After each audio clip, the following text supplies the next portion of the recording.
Salut à tous, bienvenue sur Pouvoir Vérité. Le détroit d'Ormuz est ce point d'étranglement dans le golfe Persique. 20% du pétrole mondial passe par là. Et en ce moment, il y a des navires essentiellement immobilisés de chaque côté du détroit. Ceux qui essaient de partir se disent qu'ils ne vont pas passer par là tout de suite. Un pétrolier a été frappé et a pris feu. Il a été question des préoccupations dans la région au sujet de l'Iran qui viserait des installations pétrolières, et il y avait d'importantes inquiétudes quant à la façon dont cette guerre pourrait perturber l'économie mondiale. Le prix du pétrole a atteint 90 $ le baril pour la première fois en près de 2 ans. Cela est survenu après que le ministre de l'énergie du Qatar a averti qu'il s'attendait à ce que tous les exportateurs de pétrole et de gaz du Golfe cessent leur production dans les jours à venir. À 2h10 à 7 du matin, quelque part dans le Golfe Persique, les premiers missiles ont frappé l'Iran. Il n'y a eu ni avertissement ni compte à rebours, seulement un éclair de lumière qui a traversé les eaux sombres, puis un autre. Et puis est venu ce genre de silence qui n'arrive qu'au moment précis où tout est sur le point de s'effondrer. En quelques minutes, la voie maritime pétrolière la plus importante de la planète s'est complètement figée. Les pétroliers qui étaient en transit se sont simplement arrêtés. Les compagnies d'assurance ont suspendu leur couverture et les marchés mondiaux, qui surveillaient nerveusement cette région depuis des mois, ont finalement obtenu la confirmation qu'ils redoutaient. Ce n'était pas un exercice. C'était bien réel. Au cours des premières 24 heures, les prix du pétrole ont bondi de plus de 30%. Le brut a atteint 90 $ le baril presque du jour au lendemain. Et les analystes de Morgan Stanley avertissaient déjà que ce chiffre n'était que le plancher. 134, 150. Voilà les nouvelles cibles qu'on murmurait dans les salles de marché de New York à Londres en passant par Tokyo. Les exportations énergétiques canadiennes transitent principalement par des pipelines et des routes maritimes du Pacifique qui évitent complètement le détroit d'Ormuz. Un important pipeline reliant les sables bitumineux de l'Alberta à la côte pacifique du Canada transporte maintenant chaque jour des centaines de milliers de barils de brut vers des terminaux d'exportation. De là, les pétroliers peuvent traverser directement l'océan Pacifique jusqu'au marché asiatique. Dans des circonstances normales, les expéditions de pétrole en provenance du Moyen-Orient dominent l'approvisionnement mondial. Mais lorsque l'instabilité interrompt ces routes, les fournisseurs de rechange deviennent extrêmement précieux. Le Canada possède l'une des plus grandes réserves prouvées de pétrole au monde, estimée à environ 163 milliards de barils. La production combinée des sables bitumineux de l'Alberta et des gisements conventionnels approche les 6 millions de barils par jour. Mais, voici le point essentiel, la flambée des prix n'était même pas la partie la plus inquiétante. Le plus inquiétant, c'était ce qui arrivait aux pétroliers eux-mêmes. Le détroit d'Ormuz est une bande d'eau étroite. On parle de 33 km à son point le plus resserré. Et à travers ce petit goulot d'étranglement, dans des conditions normales, environ 100 énormes pétroliers passent chaque jour. Cela représente environ 20% de tout le pétrole qui circule n'importe où sur la planète, passant par une seule petite ouverture entre l'Iran et Oman. Et maintenant, près de 200 pétroliers se retrouvaient bloqués dans le golfe Persique. Leurs équipages étaient assis sur le pont, en regardant les explosions lointaines illuminer l'horizon, sans bouger, sans décharger, en attendant simplement. Chaque journée où ces pétroliers restaient immobiles faisait saigner un peu plus l'économie mondiale. Juste pour mettre cela en perspective, quelques jours après le début de cette opération, les prix de l'essence dans certaines régions d'Amérique du Nord grimpaient déjà vers des niveaux qu'on n'avait pas vus depuis la crise énergétique de 2022. Les compagnies aériennes ont commencé à avertir leurs clients de possibles hausses du prix des billets. Les entreprises de transport maritime ont commencé à détourner leurs cargaisons tout autour de la planète, ajoutant des semaines et des centaines de milliers de dollars à des chaînes d'approvisionnement déjà sous pression. Des familles qui faisaient le plein un mardi matin payaient soudainement le prix d'un conflit qui se déroulait à 10 000 km de là. Les camionneurs voyaient leur coût de carburant grimper de semaine en semaine. Les petites entreprises qui dépendent de la livraison, les restaurants, les détaillants, les fabricants, commençaient discrètement à augmenter leurs prix simplement pour survivre. Un important terminal de gaz naturel liquéfié en Colombie-Britannique a commencé à envoyer des cargaisons de GNL vers des pays asiatiques comme la Corée du Sud, créant de nouveaux liens énergétiques qui contournent entièrement les voies maritimes du Moyen-Orient. Pendant des années, la majeure partie du pétrole canadien a coulé presque exclusivement vers les États-Unis, souvent à prix fortement réduit parce qu'il y avait peu d'autres routes d'exportation. Mais de nouvelles infrastructures ont commencé à changer cette réalité. Maintenant, pour comprendre pourquoi ce moment n'était pas seulement une crise, pourquoi il représentait en fait un tournant qui allait donner à un pays une quantité presque inimaginable d'influence mondiale, il faut revenir environ 1 an en arrière.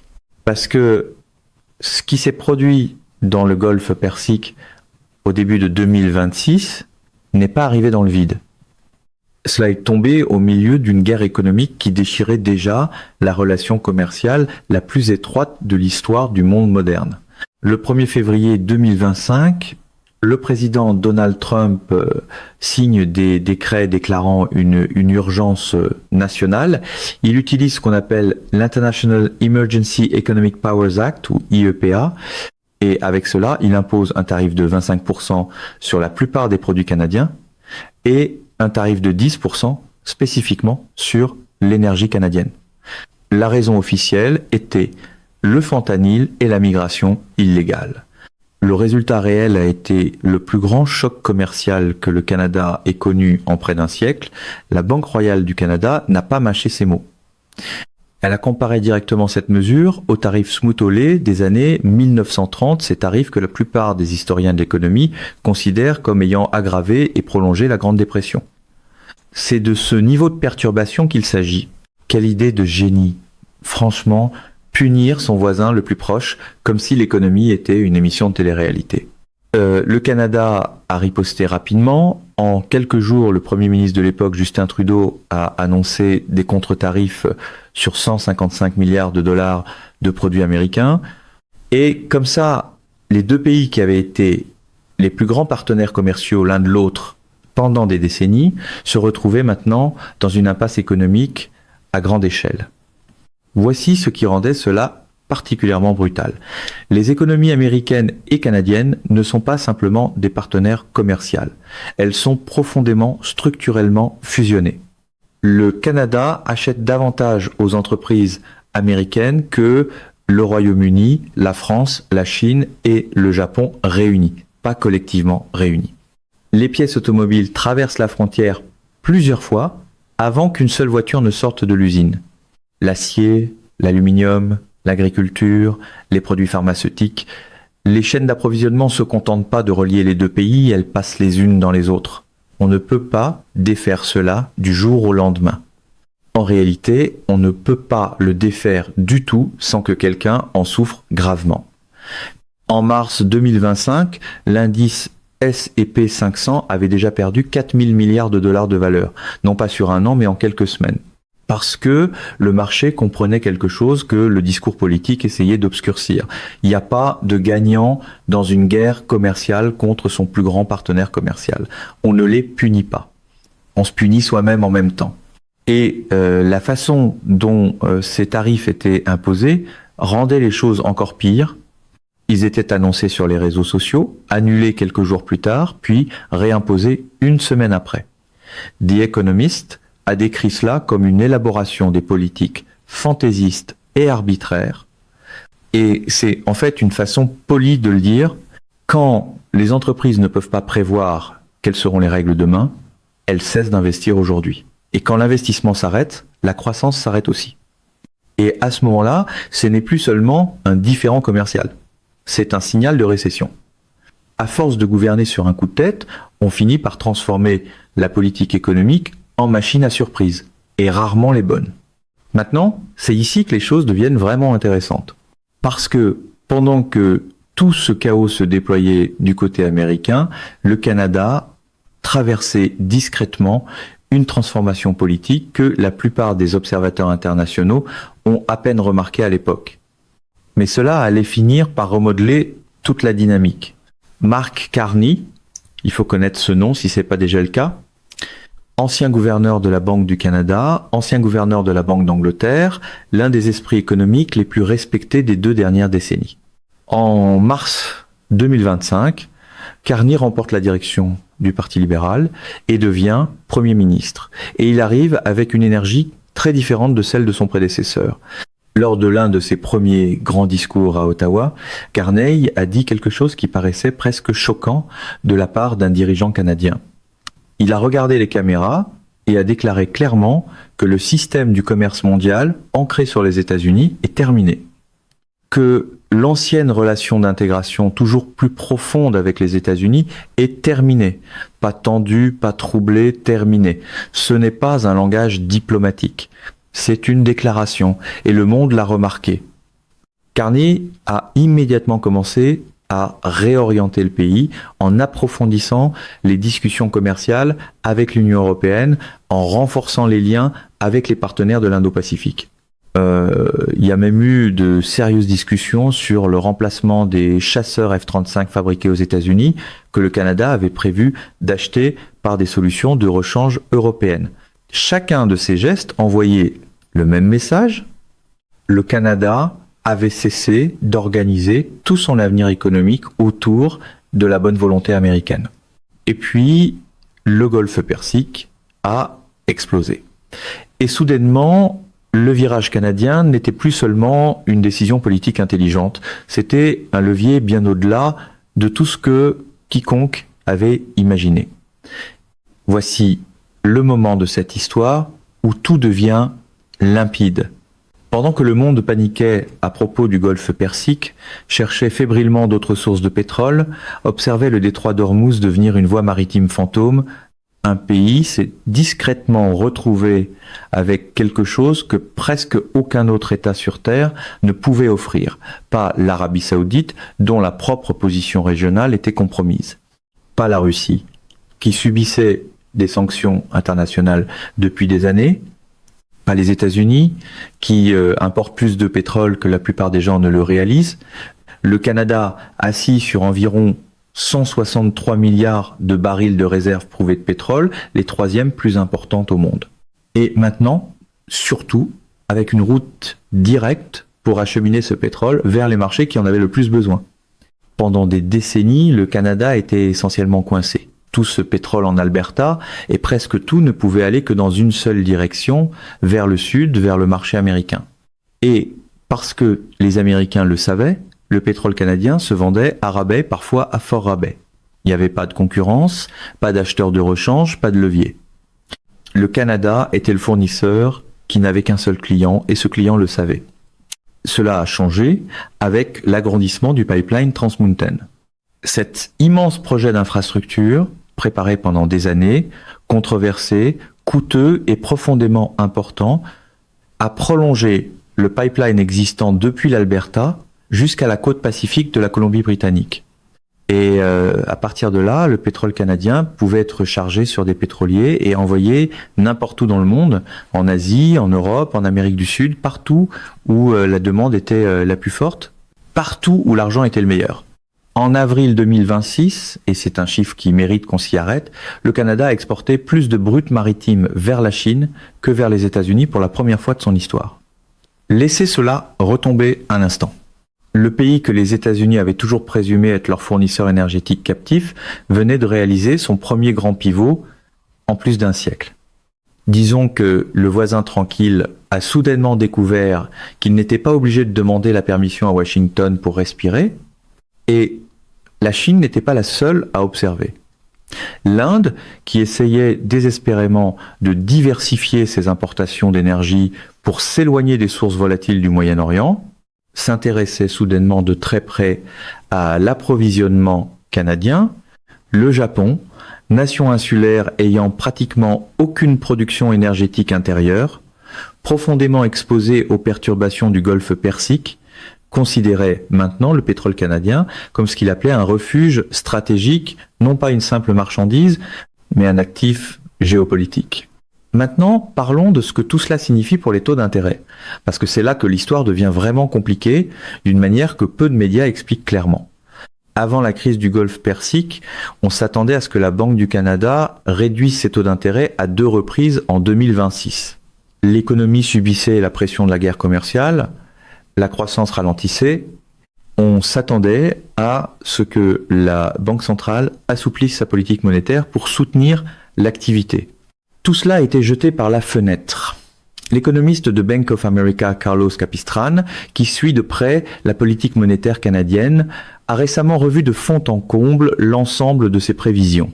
Selon lui, la Banque du Canada maintiendra maintenant son taux directeur à 2,25% pendant toute l'année 2026. Aucune baisse. Et la raison tient à ce qu'il a décrit comme un paradoxe géopolitique propre à la situation actuelle du Canada. Voici l'attention. Des prix du pétrole plus élevés sont bons pour l'économie canadienne. Le Canada est un grand exportateur de pétrole. Quand le brut monte, les entreprises énergétiques canadiennes gagnent plus d'argent. Les revenus du gouvernement augmentent. L'emploi dans le secteur demeure solide, c'est un effet de stimulation, mais ces mêmes prix plus élevés de l'énergie alimentent aussi l'inflation dans l'ensemble de l'économie. Le carburant coûte plus cher, le transport coûte plus cher. Tout ce qui est expédié, fabriqué, cultivé et déplacé quelque part coûte plus cher.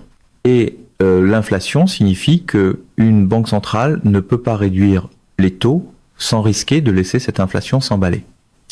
Le Canada vit donc simultanément une impulsion économique et une pression inflationniste qui neutralisent la capacité d'action de la Banque centrale. La Banque du Canada doit rester les bras croisés et observer, maintenir le cap, attendre de voir. Et pour une économie déjà aux prises avec les retombées des tarifs liés à la guerre commerciale, c'est une position réellement difficile à gérer. Avant de poursuivre, il est important d'être clair sur un point. Tout ce qui est discuté dans cette analyse, les liens établis entre les événements, les commentaires sur les décisions de politique publique, reposent sur des données accessibles au public, des rapports économiques publiés et une lecture personnelle de la situation. Il s'agit d'informations publiques, de contexte historique et d'analyse personnelle. Chacun est entièrement libre de se faire sa propre opinion. Rien, ici, n'a pour but de pousser qui que ce soit vers une position politique particulière. L'objectif est simple, exposer ce qui se passe réellement afin qu'on puisse y réfléchir lucidement. Revenons au marché. Parce que pendant que le Canada gagnait en levier, les consommateurs américains encaissaient des coûts venant de plusieurs directions à la fois. L'indice de confiance des consommateurs de l'Université du Michigan, l'une des mesures les plus anciennes et les plus fiables du sentiment économique des Américains ordinaires, a chuté à 50,8 en avril 2025.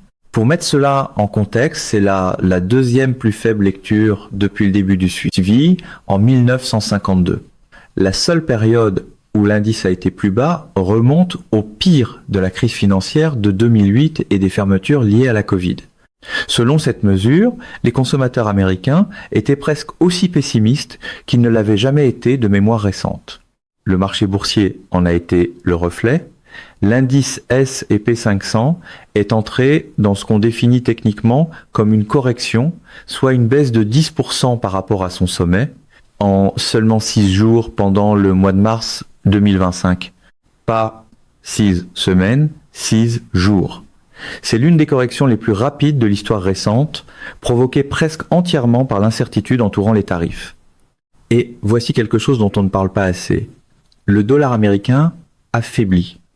Le dollar est censé être la valeur refuge mondiale. Quand les choses tournent mal n'importe où dans le monde, les investisseurs se ruent normalement vers les actifs libellés en dollars. Mais pendant cette période, cela ne se produisait pas. Les investisseurs se tournaient vers l'Europe, vers l'Asie. Le signal était subtil mais important.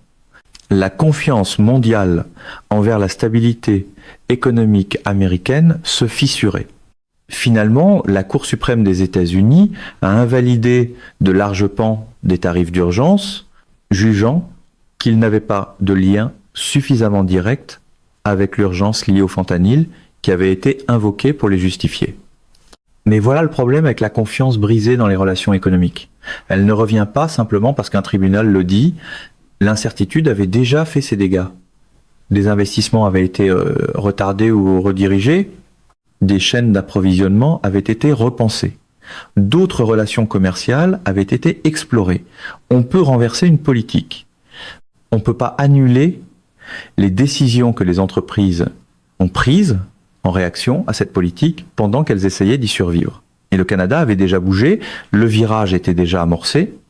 Même quand le tribunal remet un peu d'ordre, le chaos, lui, a déjà envoyé la facture. Il y a ici un schéma plus large qu'il vaut la peine de regarder avec recul. Ce à quoi nous avons assisté, la guerre commerciale, le choc énergétique, le réalignement politique au Canada, la ruée mondiale vers des approvisionnements pétroliers sécurisés, ce n'est pas une série d'événements sans lien entre eux. C'est un seul et même processus. La réorganisation progressive, puis soudaine, des présupposés qui tenaient ensemble l'ordre économique d'après la Seconde Guerre mondiale. Depuis 80 ans, la logique de base du commerce mondial repose sur quelques piliers essentiels, des institutions dirigées par les Américains, la domination du dollar américain, la libre circulation des marchandises sous des règles prévisibles, et l'hypothèse fondamentale selon laquelle les grands alliés n'utilisent pas le commerce comme une arme les uns contre les autres. Ce système subissait déjà des pressions depuis un certain temps, mais les années 2025 et 2026 pourrait bien être le moment que les historiens finiront par désigner comme celui où les fondations ont réellement commencé à se fissurer. Le Canada constitue le cas d'étude le plus intéressant de ce changement, parce qu'il n'était pas censé jouer à ce niveau-là. Le Canada est prospère, stable, respecté à l'international, mais dans la hiérarchie du pouvoir économique mondial, il n'a jamais occupé le premier rang. Il a toujours été, dans un certain sens, dans l'orbite américaine, économiquement adjacent, diplomatiquement déférent, le voisin tranquille. Ce que les événements de la dernière année ont démontré, c'est que ce calme était un choix, pas une limite. Et quand ce choix a changé, toute la dynamique a changé elle aussi. Lorsque Mark Carney se tient à un pupitre et dit que l'ancienne relation est terminée, ce n'est pas seulement de la rhétorique, c'est une restructuration de l'identité nationale en temps réel. Quand un pays commence à se demander s'il devrait acheter d'autres avions de chasse, non pas à cause du coût ou des capacités, mais à cause du signal diplomatique, c'est un pays qui réévalue fondamentalement ce qu'il est dans le monde. Le Canada entreprend cette réflexion plus vite et plus délibérément que presque tout le monde l'avait anticipé. Et le levier énergétique rend cela réel, plutôt que seulement philosophique. Un Premier ministre peut prononcer un discours audacieux. Mais ce qui déplace vraiment le pouvoir, c'est d'avoir quelque chose dont le reste du monde a besoin. Le Canada possède cela maintenant d'une manière qu'il n'avait pas il y a 5 ans. L'agrandissement de Trans Mountain, les exportations vers le Pacifique, le moment choisi de la crise d'Ormuz, ces éléments ont convergé vers un moment de véritable avantage stratégique. La question avec laquelle les analystes économiques et politiques se débattent maintenant est de savoir à quel point tout cela est durable. Parce que les moments de levier n'ont de valeur que s'ils sont bien utilisés. Le Canada a les réserves. Il a les infrastructures pour atteindre de nouveaux marchés. Il a une direction politique alignée qui semble sincèrement engagée dans la diversification. Mais l'exécution à cette échelle, sur des années et des décennies, est d'une immense complexité. À quoi ressembleront les relations à long terme avec les acheteurs asiatiques ? Le Canada peut-il bâtir, avec l'Union européenne et les nations de l'Indo-Pacifique, le type de partenariats commerciaux profonds qu'il avait avec les États-Unis, des partenariats qui ont pris des générations à se construire? Comment le Canada gérera-t-il les tensions politiques internes autour de l'expansion pétrolière, alors qu'une partie importante de sa propre population a des préoccupations environnementales concernant cette industrie? Ce ne sont pas des questions rhétoriques. Ce sont les véritables défis de gouvernance qui se trouvent sous le récit géopolitique et ils méritent d'être suivis de près. Ce qui est clair pour l'instant, c'est que la trajectoire a changé. peu importe ce qui arrivera ensuite dans le Golfe Persique, peu importe à quoi ressemblera la prochaine ronde de négociations commerciales, peu importe ce que décideront la Cour suprême, le Congrès ou la prochaine administration américaine, le Canada agit à partir d'une position qu'il n'avait jamais occupée auparavant. Non pas la dépendance, non pas la déférence, mais le levier. Pendant des décennies, le Canada a vécu dans la longue ombre de la puissance économique américaine, en vendant son pétrole à rabais parce qu'il n'y avait nulle part ailleurs où le vendre, en cédant dans les différents commerciaux parce que l'asymétrie était trop grande pour être combattue, en voyant ses décisions politiques les plus importantes façonnées en partie parce que Washington voulait ou était prêt à tolérer. Telle était la réalité d'un pays économiquement fusionné à l'économie la plus puissante de la planète. Mais les événements de 2025 et de 2026 ont changé l'équation. Une guerre commerciale a fracturé une alliance que les deux pays tenaient pour acquise. Une opération militaire au Moyen-Orient a brisé la sécurité énergétique mondiale d'une manière qu'il faudra être des années pour comprendre pleinement. Et exactement à l'intersection de ces deux chocs, le voisin tranquille du Nord s'est retrouvé avec quelque chose dont le monde entier avait besoin. Et cette fois, plusieurs acteurs se disputaient pour l'acheter. Pendant que certains jouaient au dur avec des tarifs improvisés, le vrai pouvoir se déplaçait là où il y avait du pétrole, des pipelines et surtout un peu plus de sang-froid. La question n'est pas de savoir si le Canada utilisera ce levier. Il le fait déjà. La question est de savoir jusqu'où cela ira. S'il s'agit d'un avantage temporaire qui s'estompera lorsque la crise se stabilisera, ou si cela marque le début d'un rôle véritablement différent pour le Canada dans l'ordre international.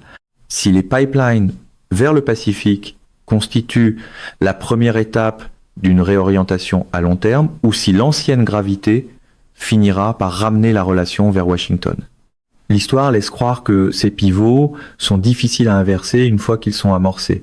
Les chaînes d'approvisionnement sont reconstruites. Les relations s'approfondissent. Les infrastructures verrouillent les routes commerciales pour des décennies. Le Canada a déjà franchi un seuil que la plupart des gens n'observaient pas d'assez près pour le remarquer. Maintenant, le monde entier regarde. Mesdames et messieurs, notre émission d'aujourd'hui s'arrête ici. Nous vous invitons à partager votre avis personnel dans la section des commentaires ci-dessous. Pouvoir, vérité vous salue et vous donne rendez-vous très bientôt.